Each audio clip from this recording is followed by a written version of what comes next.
हमारी संस्कृति, हमारे संस्कार सदा रहें हमारे साथ। सब्सक्राइब करें तिलक। भगवान राम की जन्मस्थली अयोध्या में सहस्त्र चंडी और दिव्य रुद्र होम महायज्ञ का आयोजन किया जा रहा है। आइए इस महायज्ञ का हिस्सा बने। पिता होकर, एक राजा होकर भी अपने पुत्र को नहीं बचा पा रहा हूँ। संजय, यदि तुम मेरा संदेश पांडवों तक पहुंचा सकते हो तो तुम पांडवों से कहो कि मैं अपना सब कुछ छोड़ने को तैयार हूँ। मैं अपना राजपाट, धन दौलत सब कुछ छोड़ दूंगा। बदले में वो मेरे पुत्र दुर्योधन को छोड़ दे। मैं उसे लेकर वन में चला जाऊंगा। मैं तुम्हें युद्ध करने का अवसर दे रहा हूं दुर्योधन, उसका पूरा लाभ उठाओ। अन्यथा द्रौपदी के स्वयंवर के समय जिस तरह अर्जुन ने ऊपर रखी मछली की प्रतिमा को नीचे पानी में उसका बिंब देखकर उसकी आंख को निशाना बनाया था, उसी तरह अर्जुन इस समय अपने गांडीव से तुम्हारे शरीर को छेद सकता है दुर्योधन। यदि अर्जुन ने मुझ पर बाण चलाया तो यह अधर्म होगा। वाह दुर्योधन वाह, अब तुम भी धर्म और अधर्म की व्याख्या करने लगे। वाह। मेरा दुर्योधन अकेला पड़ गया गांधारी। मेरा दुर्योधन अकेला पड़ गया।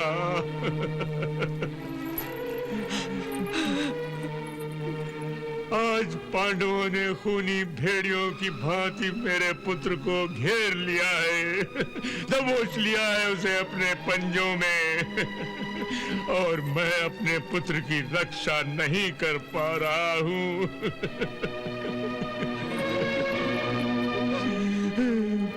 पिता होकर, एक राजा होकर भी अपने पुत्र को नहीं बचा पा रहा हूँ।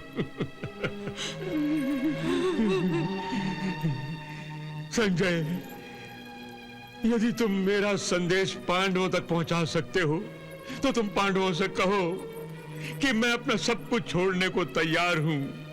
मैं अपना राजपाट, धन दौलत सब कुछ छोड़ दूंगा। बदले में वो मेरे पुत्र दुर्योधन को छोड़ दे।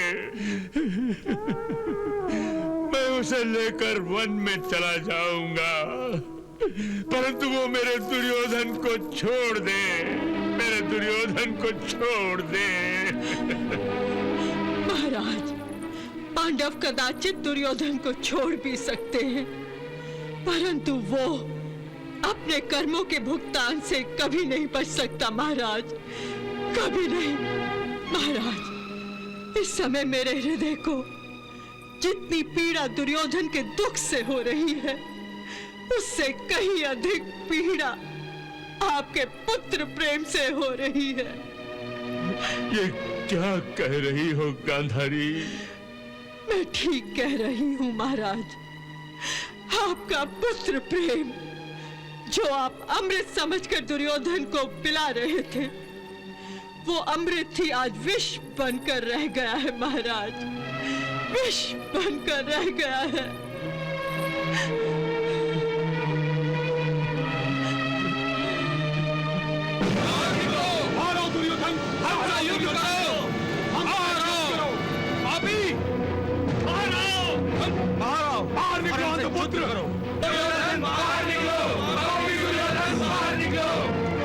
आओ दुर्योधन, सरोवर से बाहर निकल आओ और हमारे साथ युद्ध करो। यूं छुपकर समय मत गवाओ दुर्योधन।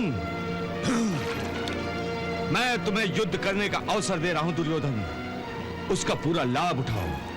अन्यथा द्रौपदी के स्वयंवर के समय जिस तरह अर्जुन ने ऊपर रखी मछली की प्रतिमा को नीचे पानी में उसका बिंब देखकर उसकी आंख को निशाना बनाया था, उसी तरह अर्जुन इस समय अपने गांडीव से तुम्हारे शरीर को छेद सकता है दुर्योधन। यदि अर्जुन ने मुझ पर बाण चलाया तो यह अधर्म होगा। वाह दुर्योधन वाह, अब तुम भी धर्म और अधर्म की व्याख्या करने लगे। वाह। यमलोक का द्वार सामने देखते ही धर्म याद आ गया। वाह भाई वाह, बुरा समय आते ही अच्छी बातें याद आने लगी। एक अधर्मी को धर्म याद आने लगा। परंतु कान खोलकर सुन लो दुर्योधन, किसी अधर्मी से अधर्म के शस्त्र से युद्ध करना कोई अधर्म नहीं होता। दुर्योधन, अब तुम इस युद्ध से बच नहीं सकते। पार्थ,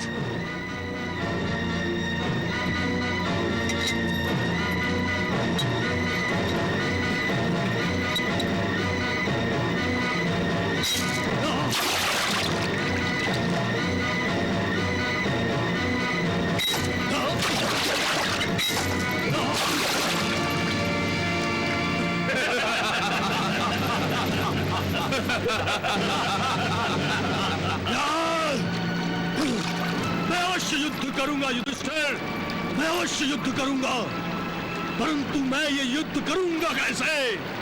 मेरे पास ना तो सेना है, ना हाथी है, ना घोड़े हैं, ना शस्त्र है। तुम अकेले हो और तुम्हारे पास शस्त्र, हाथी, घोड़े नहीं है। तो आज तुम्हें पांडवों और कौरवों के बीच सेना और बल के अंतर का ध्यान आया है।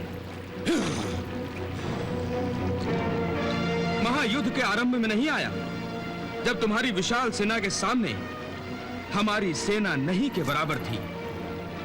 इसके बावजूद हमने तुमसे युद्ध किया, इसीलिए तुम्हें भी हमसे युद्ध करना ही होगा। हाँ, युद्ध करना ही होगा, करना ही होगा। ना मैं युद्ध से डरता हूं और ना ही मृत्यु से।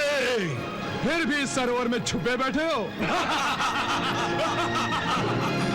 भीमसेन!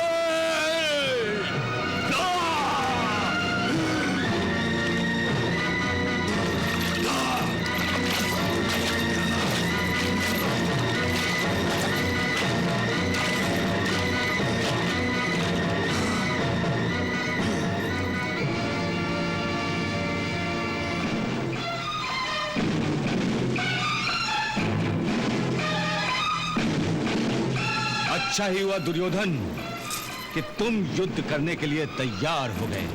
ये अच्छा नहीं हुआ तुम सबके लिए, क्योंकि मैं अब भी कृष्ण साहिब तुम सब पांडवों का वध करने की क्षमता रखता हूं।